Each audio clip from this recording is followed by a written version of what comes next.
What's up, everyone? Welcome to today's video. Welcome to the Video Game Fight School channel. Thank you very much for tuning in. Today we're going to be looking at Lords of the Fallen and its performance metrics that the game is targeted to be running at on consoles. Now, this news was shared here on Twitter by Hunter, but it is an article written on WCCF Tech. So if you want to go read the full article, I recommend it a good read because it really does explain stuff. And we're actually going to look into it here very briefly.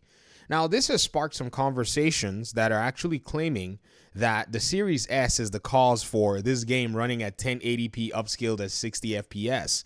I have to say that this is an argument that we continue to see because it's something that conflates or misunderstands how these hardwares on the console are actually very limited in how they're actually designed. So let's go ahead and start somewhere first. Number one, the hardware that you have on the Series X and S and on the PlayStation 5 are hardware devices that have been made by a lot of chip manufacturers and GPU manufacturers. So AMD, in the case of the Xbox Series X, is powering that CPU and also its APU model, which is its CPU and GPU together. So using similar technology like RDNA and even their, Ryzen technology, this is what the Series X is using. So basically the Series X is a gaming PC, but is one that is locked down, and in the sense that you can't really upgrade anything apart from that. As for the PlayStation, there's also another architecture that's being used. I'm not certain about it, but we know about the Series X because recently Digital Foundry did that video where they actually showed the Series X's hardware, which was actually used from old Series X units that were probably dysfunctional in their GPU side, and they locked out the GPU and then they used the CPUs to make gaming PCs. If you watch that Digital Foundry video, you'll see that they actually did the hardware comparison from former desktop kits and even the current desktop kits. So basically, the same hardware device that's actually inside of the Series X. The difference is because this was a China-only release, they went ahead and took those boards, added the functionality to be able to use it as a computing device. So basically a 24-pin, adding a PCIe slot, and maybe other components that you can pretty much use to make a gaming PC. Digital Foundry were able to get their hands on this, and they ran a lot of tests and metrics on this device. Now, even when they fired a fat GPU on here, it still performed the exact same way in many cases as to how the Series X will perform on a bunch of these other games. And even the old kits that were, kind of in a sense less powerful in quote than the Series X model seem to even be able to match the Series X model in all kinds of different games.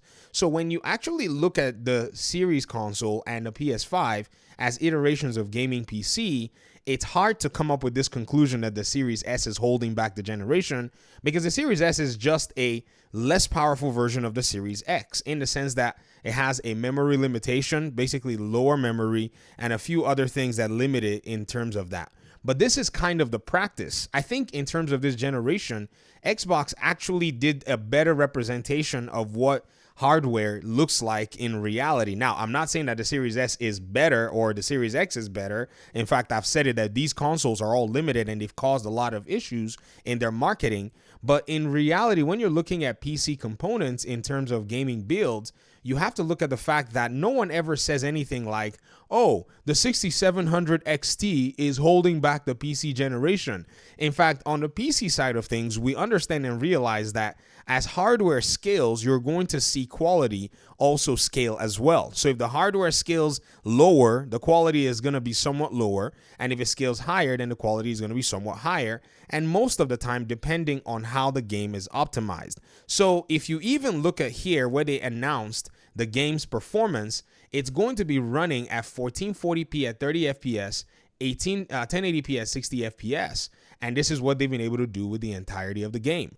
If you actually go and play the Series S version when it comes out, I can tell you that you're probably going to see some situations where the Series S version is going to perform much lower than the Series X version.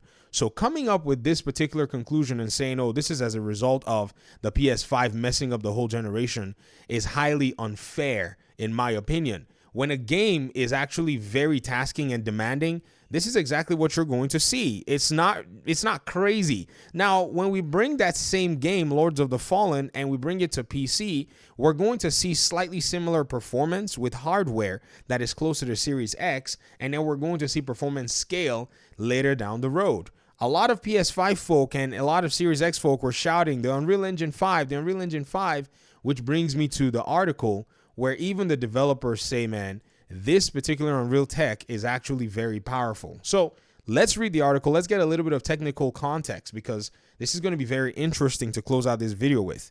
So Lords of the Fallen runs at 1440-30 or 1080 at 60 on consoles. This is upscale. They didn't even finish this article. They need to put these things in the titles. I know it's going to be long, but upscaled is very different from just saying this because you would think this is native, but it's not. Dev says UE5 is a huge leap. During the recent Lord of the Fallen preview event, WCCF's tech Kyle Powell went hands-on with the upcoming Souls-like game developed by Hexworks and published by CI Games. Following the play session, he also talked with Lord of the Rings director. During the lengthy conversation, Kyle extracted the technical details about the game's performance and quality modes on the PS5 and Xbox Series S/X. On both consoles, we offer performance and quality modes. The performance mode goes at 60 frames per second and 1080p resolution upscaled, which is kind of the standard in the industry. The quality mode in the industry of consoles.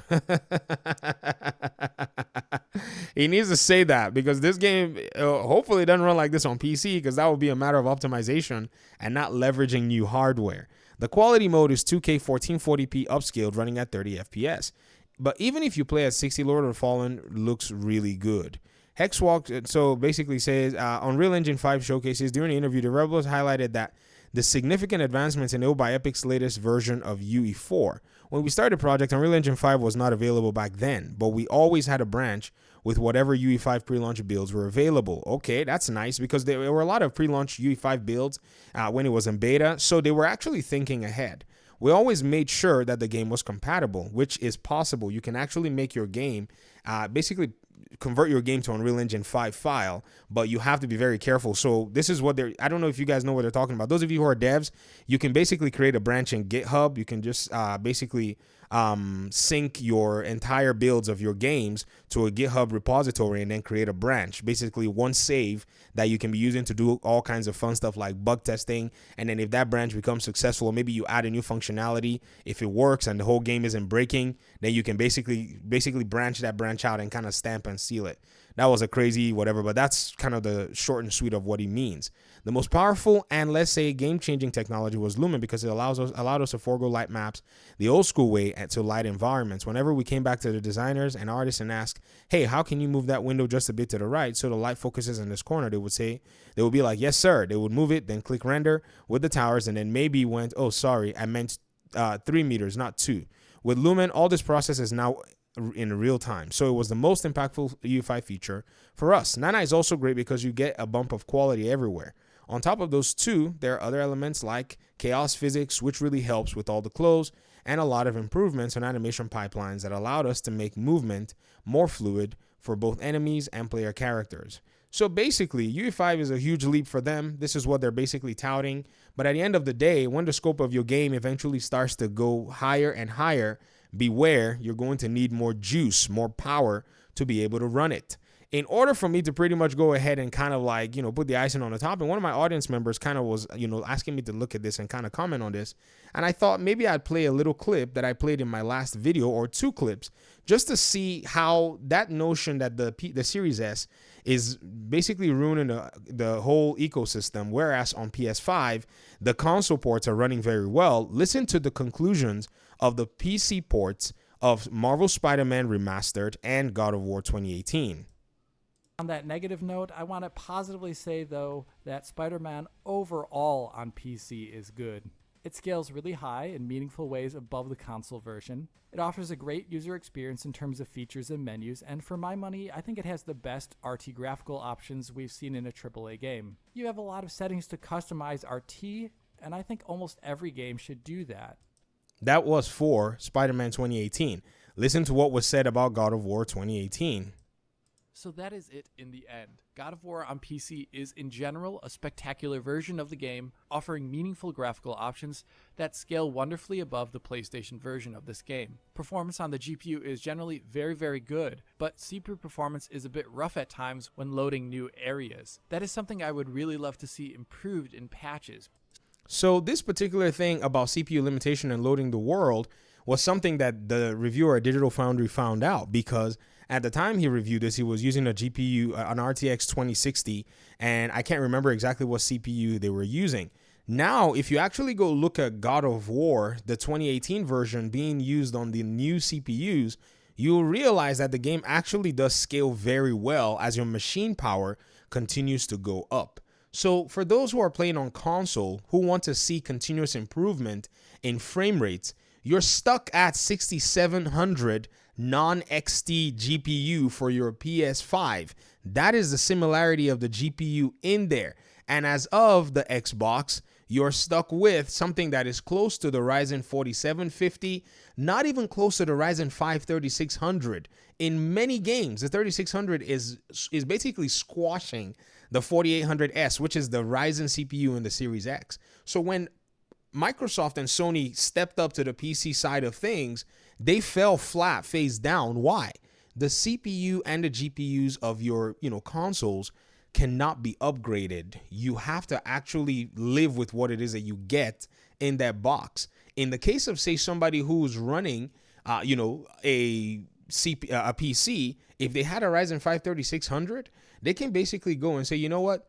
I think I want more juice. Let me go get me a Ryzen 5 7600, or let me go get me a Ryzen 7 now. And now let's go into some real, fun stuff with the Ryzen 7, or go to the, finish out the AM4 platform with the Ryzen 9 5950X, and then basically be on the, on the strong side, or use the 5800X 3D. We have the option to make these changes and upgrades, which will, in many cases, see improvements as we're going up. We never make the claim that some old CPU or old GPU is limiting the hardware generation. That claim does not fly anywhere. It is one that people are making up just to express their frustration, and I would hope that no one is actually doing that. So thanks for watching the video. Hopefully we'll talk pretty soon in another one. Peace out.